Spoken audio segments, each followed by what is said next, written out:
Hi, good afternoon to all viewers. My name is Dr. Ofelia Villanueva. I'm a general dentist in Quincy. I practiced dentistry in Quincy for at least 17 years. I graduated in the Philippines year 1976 and got my degree in Boston University Graduate of Dentistry as advanced student 1991. I am here today, to represent the Academy of General Dentistry. Academy of General Dentistry is an organization in America, and it supports and advocates the general dentistry. My show will provide you and update your knowledge in education regarding all phases of dentistry. I will try my best to show you every month for 6 months all the different fields of dentistry, like periodontist, like gum treatment, oral surgery, it's like extraction of the teeth, endodontics, which is like saving the tooth, root canal, in order to save the tooth, to protect the tooth, and you can use it for a long life. Periodontics, which is for children, and other like general dentistry. Today, I would like to introduce you my friend, a well-known orthodontist in Quincy. He is Dr. Stephen R. Abramowitz. He practiced dentistry for at least 33 years. 33 years. Wow, it's a lot of time. 33 years in Quincy, serving Quincy community, right? He received his degree from Tufts University School of Dental Medicine in Boston. He is a member of American Association of Orthodontics and Northeast Society of Orthodontics. It's a pleasure to be here. And Dr. Abramowitz, I thank you for letting me to interview you on my first show. Thank you. It is a pleasure to be here, and I hope that both Ophelia and I can bring to the general public some information about orthodontics, and I'll show you how we go about doing some of the procedures and try to explain to you why everybody will end up having some orthodontics either for themselves or a family member. When should children be seen by an orthodontist? What age? What type of treatment will be done? And why an orthodontist? Well, the American Association of Orthodontists believes that we should start to see first screening at about the age of 7 or 8. And it's important that the children see an orthodontist so that we can monitor their growth and see what type of early intervention programs we can do for the children. Early intervention could be anywhere from some serial extraction, removal of baby teeth to allow the other teeth, the permanent teeth, to come in, usually the lower front teeth, and the placement of space maintainers. And sometimes we'll give our patients a headgear, but it's really to predetermine at that age when the permanent teeth first start to erupt in the mouth to see an orthodontist. Oh, that's good. What do you mean by when an orthodontist say, when they go to your office, you did an exam? Because me as a general dentist, I referred patient to Dr. Abramowitz also. And, I tell my patient, you need an orthodontic treatment. And he will explain to you all detail because he's a specialist on that. What I mean when an orthodontic say an appliance will be used, like a bionator, a space maintainer, or a retainer? The term appliance is really a funny term because when I first say, well, I want to do a certain type of treatment for your child, I'll say we'll use an appliance, and people right away think appliance, a washing machine, a refrigerator. Every orthodontist throughout the world uses that term. But an appliance is some type of device that we're going to give to our patient to wear for a certain period of the day or permanently. You mentioned a space maintainer, which is a nice thing to show you because we use this early on in treatment. If we have a 7 or 8-year-old child that comes into the office and you know why you're going to the orthodontist many times as a parent, because you see crowded front teeth. And if it's necessary to take out baby teeth, primary teeth, to allow the other teeth to come in straight and for the bone to develop normally, we would recommend tooth removal. And then it's necessary, at least in the lower arch, for the lower teeth, to put a space maintainer in. And it's a very easy device, and the children adapt to it very, very quickly. And these are worn until the child goes into braces, which usually for girls is 10 or 11, boys 11 or 12. But there's variation when somebody would start orthodontic treatment. It really is based upon the number of permanent teeth when that patient has their permanent teeth in their mouth and what the problem is. My next question to you, I know you explained already about the space maintenance, How about what are retainers and why are they so important? Like a fixed retainer, like after ortho, like there's a lingual, and now they are plastic. So I would say every parent that has had a child in orthodontics knows about retainers, because most of the time there's a compliance issue with wearing a retainer. But we stress that a retainer is very, very important to help hold the correction that we've achieved with our fixed appliances, with our braces. And there are different types. One type is the plastic appliance. Here's that term again, appliance. Appliance, yeah. But it's not a dishwasher. It's a plastic appliance. This is an upper one, and it goes on the upper teeth. The plastic is on the palate, and the plastic and this front wire hold the teeth. There's a horseshoe-shaped one that we use for the lower arch. Again, it has plastic on the inside of the mouth and a thin wire going across the front. That's called a Hawley retainer.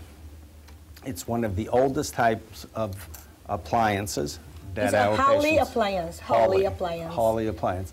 Another type of appliance that we use now is, with the new materials, we use invisible types of retainers.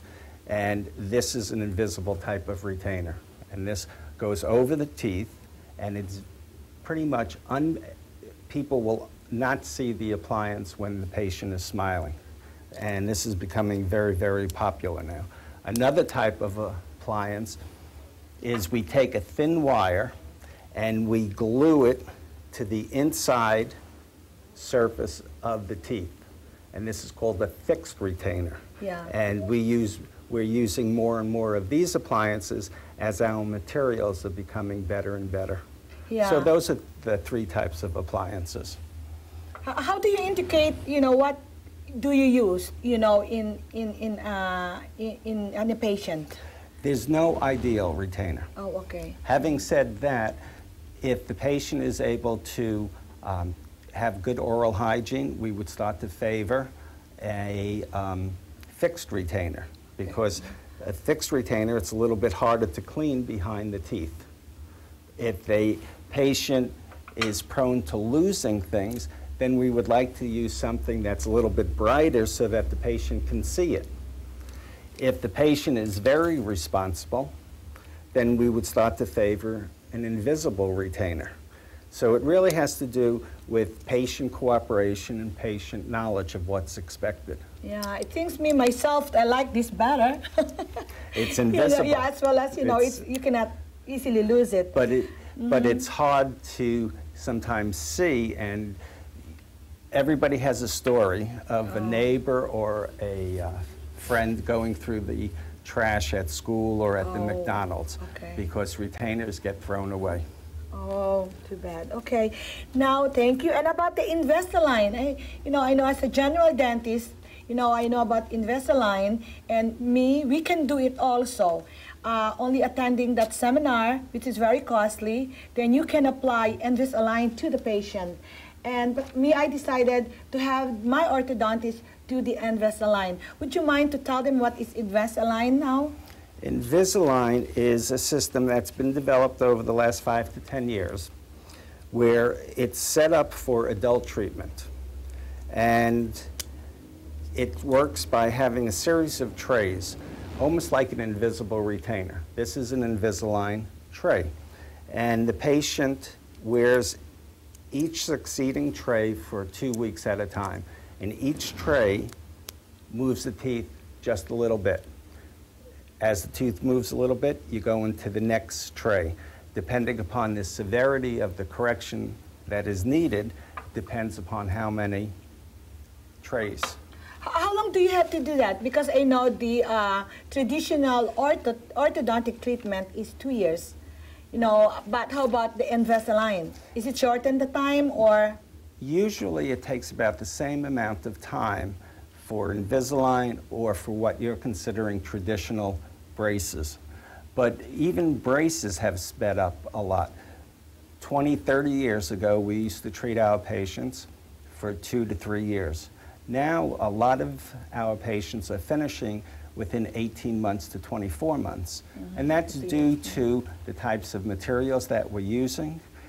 They're completely different than what we used 20 years ago.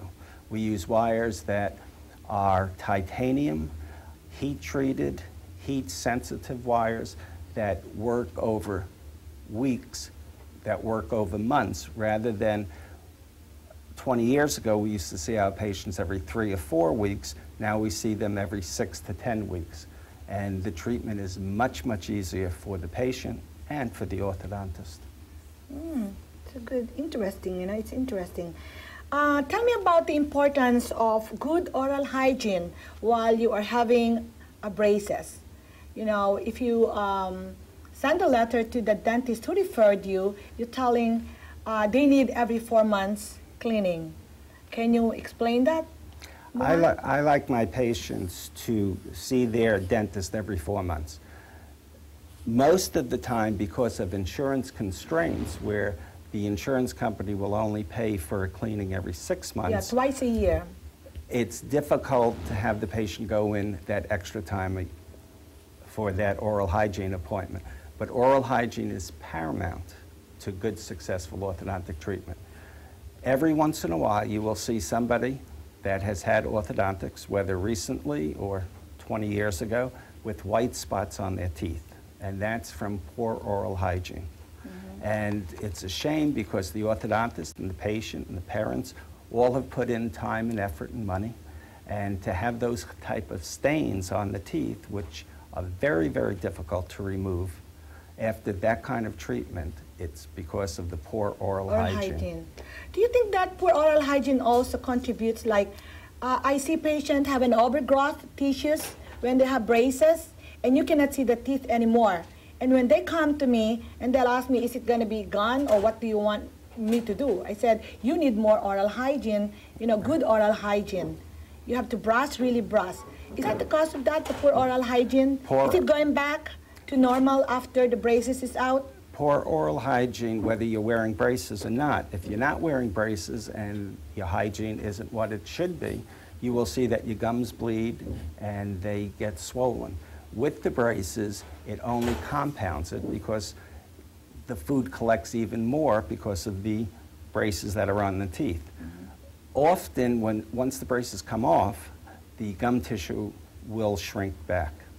Oh, sometimes it's necessary to have some gingival or periodontal work done. How long before it go back? Is it necessary to have a gingivectomy or cutting of the gums in order to speed up, you know, going back into a normal gum? After the braces are removed, if the gum tissue is very, very swollen, the patient has to have a good oral hygiene appointment at their dentist, and then it usually goes back within 2 to 4 weeks. Okay. If it doesn't really shrink down enough, then we would look at a periodontal solution. Now, my last question to you is about adult treatment. You know, I see patients, they are already grown up in an adult stage and they have overlapping. And as a general dentist, you know, I see that and I told them if they're interested to change, you know, their normal, you know, their occlusion at this time, not occlusion, but the bite of the patient. And I mentioned to them there's an adult orthodontic or adult treatment at this time. And I asked them if they want it, or if they want me to refer to them, to Dr. Abramowitz or to any orthodontist. So can you tell us about that adult treatment? Adult treatment now in most orthodontic practices is at least 15%. Okay. My practice most likely is about 20%. For some reason, I've always had a lot of adults come in for treatment. Adult treatment would involve sometimes wearing Invisalign trays, as I showed before. A lot of people like to wear that because it's invisible. And another way that we have our adults is wear ceramic braces. Ceramic braces are really invisible, and we use white titanium wires. It's quite... It's good, you know. That one has a different kind of colors, right? This one one like a green or red, you know, and this one is clear. I like the clear. These are the clear braces. These are the more traditional braces that most of the children are wearing. And I have colors to show that with braces now, it's not like it was years ago. The kids put on different colors depending upon where they go to school, what sport team they are on, what holiday is coming, and we change the colors each time that they come in. It makes it a little bit more fun for the kids. But adult treatment, all of the adults will choose a ceramic brace or the Invisalign system because these are really not very noticeable. In fact, Tom Cruise, I think, completed his treatment with these braces about 2 years ago. I didn't even realize he was having treatment until I saw an interview with him. And I said, am I seeing something on his teeth? Because my eyes always go to a person's teeth. And I realized that he was having orthodontic treatment. I like what you said. Your eyes is always on the teeth. I'm doing that now. Most people have eye-to-eye contact. I think dentists go eye to teeth. Oh, eye to teeth. All right. Now, Dr. Abramowitz, why don't you show us your office, please? Wonderful. Okay, thank you. I'll take the X-ray room, and we take a Panorex and a Ceph, which measures out the growth potential of patients, sterilization area, and laboratory. Most orthodontic offices have open bay concepts, and it keeps it very, very informal because our patients are young and they feel more secure with other children around. And we also have a chair by each chair, treatment chair, where the parent can come in and sit. I think you gave us enough information, so much information for the viewers to understand the meaning of orthodontics or orthodontist. Dr. Stephen Abramowitz, thank you so much. You know, I appreciate it so much on my first show that you are my first guest. And to you, I will try my best to invite another dentist, which may be a periodontist, a specialty on the gums, and give you some information or updated information of what they do to save your gums and, of course, to save your bone and teeth. Thank you, and have a nice day. Goodbye. Thank you very much. It was fun. Yeah, thank you.